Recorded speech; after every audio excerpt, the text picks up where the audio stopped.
तो साथियों, जिस घड़ी का आपको इंतजार था, भीम आर्मी संस्थापक और आजाद समाज पार्टी के राष्ट्रीय अध्यक्ष आदरणीय बड़े भाई आप लोगों के बीच में पधार चुके हैं। जोरदार तालियों से अभिनंदन करें, स्वागत करें। भंगेड़ी भंगेड़ी भंगेड़ी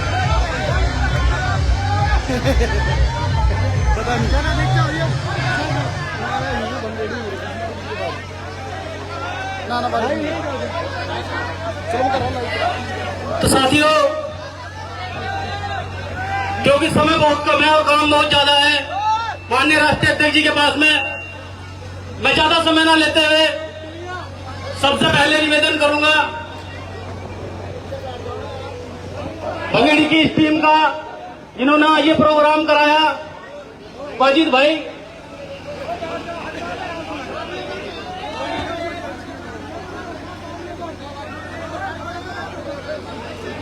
वाजिद भाई,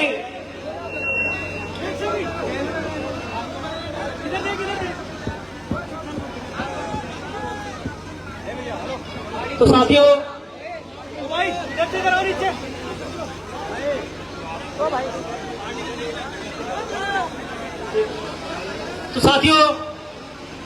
अब मैं सभा को सुचारू रूप से जारी रखते हुए निवेदन करूंगा आजाद समाज पार्टी उत्तराखंड के प्रदेश प्रवक्ता मंगलौर से मेरे बड़े भाई काजी मोनीस जी से कि मैं आए और 2 मिनट के समय में अपने विचार रखे।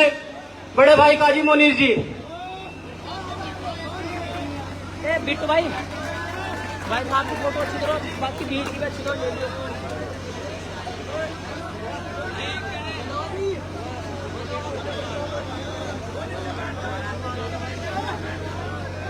हेलो। तो इनकलाब की आमद का इंतजार न कर, जो हो सके तो अभी इनकलाब पैदा कर। ये वो कौम है जो वक्त वक्त पर इनकलाब पैदा करती आई है, और जब जब उस इनकलाब की जरूरत हुई है तब तब इस कौम ने मसीहा भी पैदा किए हैं, अपने मसीहा तैयार किए हैं, जिन्होंने उस इनकलाब को लीड किया है और उस इनकलाब के जरिए से बहुत बड़ा परिवर्तन ये कौम लेकर आई है। लेकिन एक ऐसे समय में जब आपके पास कोई रहनुमा नहीं है, एक ऐसे समय में जब केंद्र की सत्ता पर भी, आपके प्रदेश की सत्ता पर भी एक ऐसी पार्टी की सरकार मौजूद है जिसने आपको अपना दुश्मन तस्लीम किया हुआ है, चाहे आप मुसलमान हो, चाहे आप शेड्यूल कास्ट से हो यानी दलित हो, आपको जब उन्होंने अपना दुश्मन ही मान लिया है तो हर कानून, हर बिल आप ही के खिलाफ बनाया जाना है। अब मुझे बताएं कि एक ऐसे समय में जब आपके पास अपनी बात कहने तक के लिए कोई प्लेटफॉर्म नहीं है, एक ऐसे इंसान जिन्होंने अपनी जिंदगी को वक्फ कर दिया है सिर्फ कौम की खिदमत के लिए, आप बताएं कि 1947 में जब आपको आजादी मिली, उसके बाद से आज तक कोई ऐसी सरकार, कोई ऐसी पार्टी जिसने आपके लिए कानून बनाए हों, जिसने आपके लिए काम किया हो।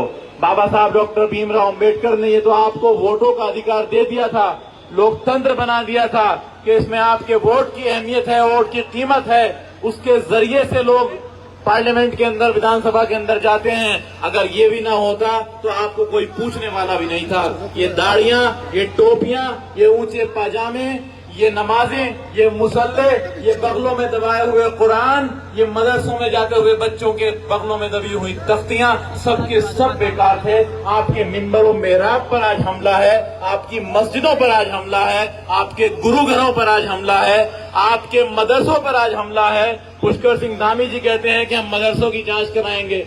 कल से वो कॉमन सिविल कोड के लिए पब्लिक यूनिटी बनाने की बात कर रहे हैं। आप बताइए, संविधान ने जो अधिकार आपको दिए हैं आर्टिकल 29 और 30 में कि आप अपने एजुकेशनल इंस्टीट्यूशन यानी अपने तालीम के इदारे कायम कर सकते हैं, कॉमन सिविल कोड के बाद में वो सारे अधिकार भी खत्म हो जाएंगे। अब आपको जरूरत है एक बहुत बड़ी क्रांति की, बहुत बड़े क्रांति के प्लेटफॉर्म की, और वो प्लेटफॉर्म आपको एडवोकेट चंद्रशेखर आजाद के अलावा और कोई नहीं दे सकता।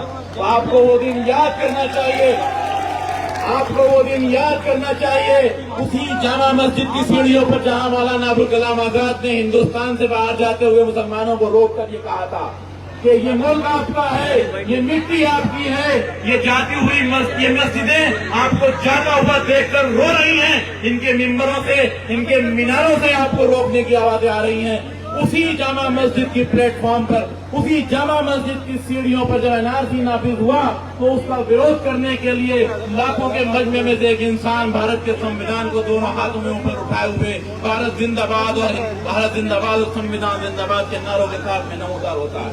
उस शख्स का नाम एडवोकेट चंद्रशेखर आजाद है। बताएं पूरे हिंदुस्तान में से किसी एक की आवाज निकली थी क्या उस एनआरसी के खिलाफ? एक आवाज सिर्फ एडवोकेट चंद्रशेखर आजाद की थी। आज आपके ऊपर फर्ज है, लाजिम है, अल्लाह ताला कुरान में फरमाते हैं हल जज़ाउल एहसान इल्ला एहसान, एहसान का बदला एहसान से दो। अब देखता हूँ कि ये कौम एहसान फरामोश है या एहसान का बदला देने वाली है। आज एडवोकेट चंद्रशेखर आजाद के हाथों को मजबूत करके उस एहसान के बदला देने का वक्त है। अब आप अपना फर्ज निभाएं और उस एहसान का बदला देकर साबित करें कि आप वाकई मुसलमान हैं। अस्सलाम वालेकुम। शुक्रिया गाजी मुनीस जी। साथियों, क्योंकि यहाँ संचालन की जिम्मेदारी मुझे दी है, मैं बिल्कुल भी आप लोगों का वक्त बर्बाद न करते हुए अब निवेदन करूंगा उत्तराखंड प्रदेश अध्यक्ष भीम आर्मी और उत्तराखंड के बब्बर शेर कहे जाने वाले आदरणीय मेरे बड़े भाई महक सिंह जी, बघेड़ी की समस्त जनता को मेरा सादर से प्रेम जय भीम। मंच पर उपस्थित भीम आर्मी भारत एकता मिशन के संस्थापक, आजाद समाज पार्टी के राष्ट्रीय अध्यक्ष, आजाद समाज पार्टी के प्रदेश अध्यक्ष व साथ में चलकर आए समस्त साथियों, आज बघेड़ी में इस सभा का आयोजन किया गया है। इस सभा के माध्यम से मैं आप सभी साथियों से यही अपील करना चाहता हूं, क्योंकि माननीय राष्ट्रीय अध्यक्ष जी यहाँ पर मौजूद हैं और वो आपके बीच में अपनी बात रखेंगे। इस मंच के माध्यम से यही कहना चाहता हूं कि आने वाली 26 तारीख को जिस प्रकार से गाजी मोनीस जी ने आपको बताया और समझाया कि देश के अंदर हालात इतने खराब हैं कि आपके पड़ोस में पड़ता है डाटा पट्टी, आपके पड़ोस का गांव है डाटा पट्टी, किस प्रकार से वहां मेरे मुस्लिम भाइयों के घरों में घुसकर बजरंग दल के गुंडों के द्वारा मारा गया, उनके घर जलाए गए, उनके पशु जलाए गए, उनकी गाड़ियां जलाई गई। एक भी नेता घरों से बाहर निकल कर नहीं आया। अगर किसी नेता ने आदेश किया अपनी इस फौज को, अपने कार्यकर्ता को, तो उस नेता का नाम चंद्रशेखर आजाद है। और जो नेता अपने कार्यकर्ताओं को आदेश करता है कि जाओ डाटा पट्टी के अंदर और देखो इस सरकार में कितनी ताकत है कि हमारे लोगों के घरों के ऊपर बुलडोजर चलाना चाहती है, वो बुलडोजर तुम्हारी लाशों से चलना चाहिए लेकिन लोगों के घरों पर खरोच नहीं आनी चाहिए। ये करके दिखाया भीम आर्मी ने और वो बुलडोजर वहां से हटवा कर दिखाए। साथियों, से बहुत सारे मुद्दे हैं जिन मुद्दों पर आदरणीय एडवोकेट चंद्रशेखर आजाद जी ने पूरे देश के अंदर आंदोलन किए, पूरे देश के अंदर प्रोटेस्ट किए और आप लोगों के अधिकारों को सुरक्षित करने का काम आदरणीय एडवोकेट चंद्रशेखर आजाद जी ने किया है। मैं इस जनता से अपील करना चाहता हूं कि आने वाली 26 तारीख को खजूर के सामने मोहर लगाकर आप अपने प्रत्याशी आजाद समाज पार्टी के समर्थित उम्मीदवार को भारी मतों से यहां से जिताकर भेजने का काम करें। और साथियों, इतना बात आपसे करते हैं कि जितना आप लोग हमें मजबूत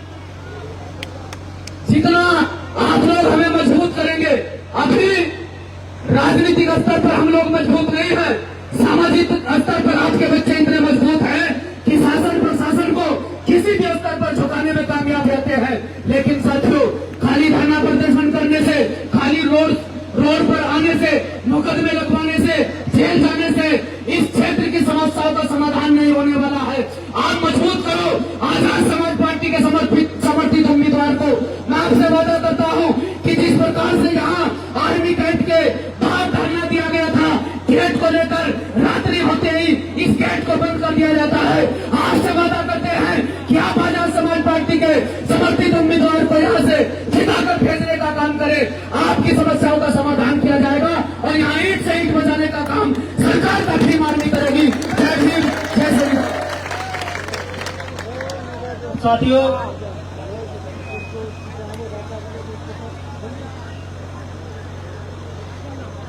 साथियों, अब मैं निवेदन करूंगा आजाद समाज पार्टी के राष्ट्रीय अध्यक्ष आदरणीय बड़े भाई चंद्रशेखर आजाद जी से कि वे भी आए और अपने ओजस्वी विचारों से, अपने काम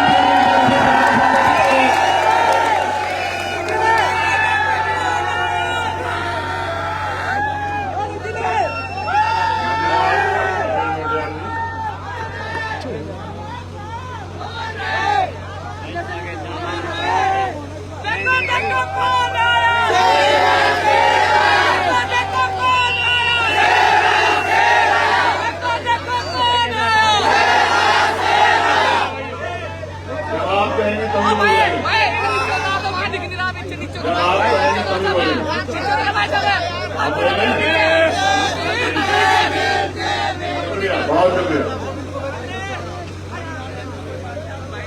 मंगेरी की ये सभा यहाँ उपस्थित इस क्षेत्र के सम्मानित ग्रामवासी, नौजवान साथी, बुजुर्ग, हमारी माता बहने, वो जो वहाँ दूर छतों से,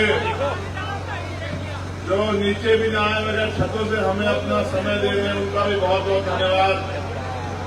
उन सभी बहनों का, भाइयों का धन्यवाद। भाई अब्दुल वाजिद जी के वजह से यहाँ आने का मौका मिला, मैं उनका शुक्रिया अदा करता हूँ। साथियों,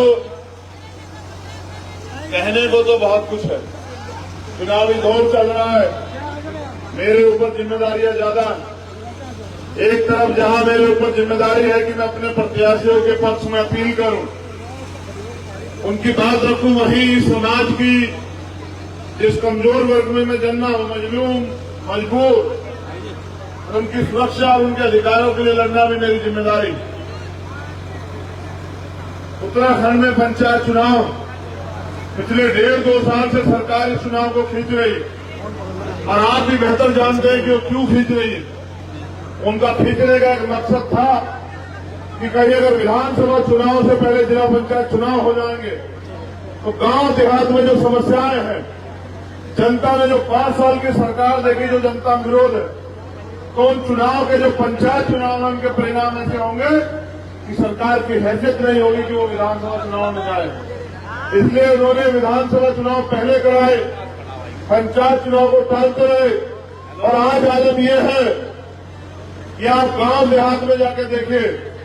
मैं तो पिछले 5 दिन से हरिद्वार जिला घूम रहा हूं, आदमी सड़क पे चल नहीं सकता, गड्ढे में सड़क है या सड़क में गड्ढा, यही नहीं पता लग रहा है। तमाम एक छोटी सी बारिश ने सरकार की पोल खोल दी है।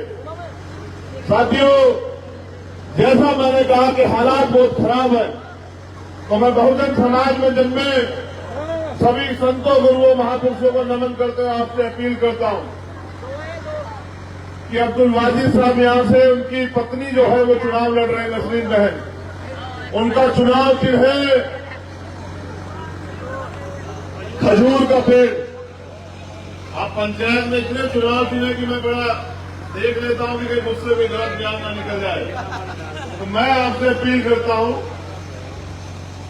बहुत समय मिलेगा हम लोग को रूबरू होने का, क्योंकि समय कम है, मेरे ऊपर जिम्मेदारियां ज्यादा है। तो आप, अगर आप चाहते हैं, मुझे मौका देना। मैं क्या करता हूं, क्या नहीं करता हूं, मुझसे बेहतर जानते हैं। कोई ऐसा मसला नहीं है मुल्क में जब किसी कमजोर के साथ अन्याय हुआ हो और हमने वहां उसको मजबूर छोड़ा रखने के लिए मैं हर एक लड़ाई में आप लोगों के सहयोग से गया। मैं यहां भी अपने दिल का दर्द आपसे बता दूं, अगर ये चुनाव न होता तो यही हिसार में विक्रम वाल्मीकि की हत्या कर दी गई। जो लोग उनके लिए न्याय के लिए गए उनको लाठियों में पीटा गया, 307 का मुकदमा दर्ज हो गया। अभी पानी की मटकी छूने में वहां राजस्थान में एक बच्चे की हत्या कर दी गई।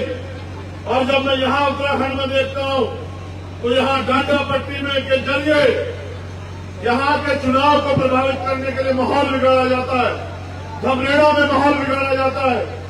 वो तो अच्छी बात है कि आप भीम आर्मी का झंडा गंडा दोनों इतने मजबूत है कि सरकार की हैसियत नहीं कि वो यहां गुंडागर्दी कर दे।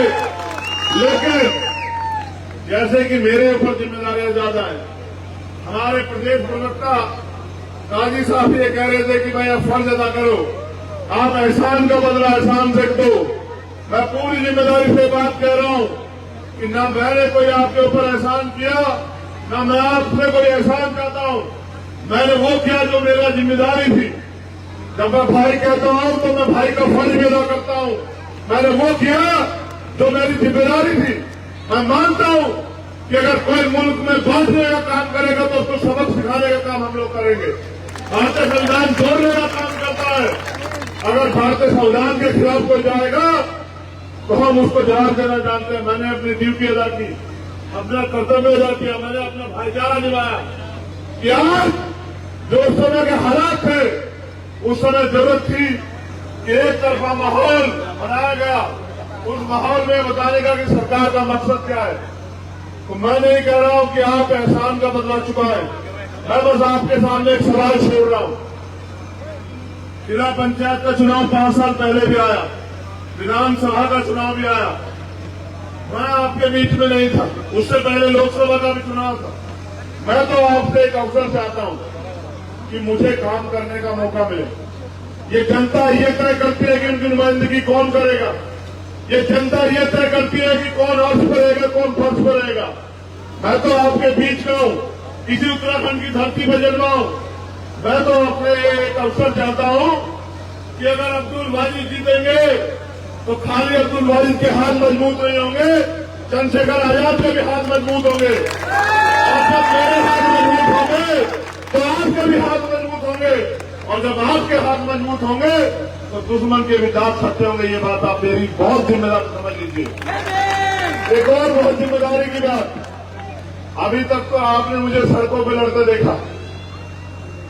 मेरा जिला पंचायत सदस्य और विपक्ष और सत्ता का विधायक अगर मेरे जिला पंचायत का काम में या हक का आवाज उठाने में मुकाबला कर ले, उस दिन आप मुझसे शिकायत करना कि चंद्रशेखर भाई आपका आदमी तो कमजोर है।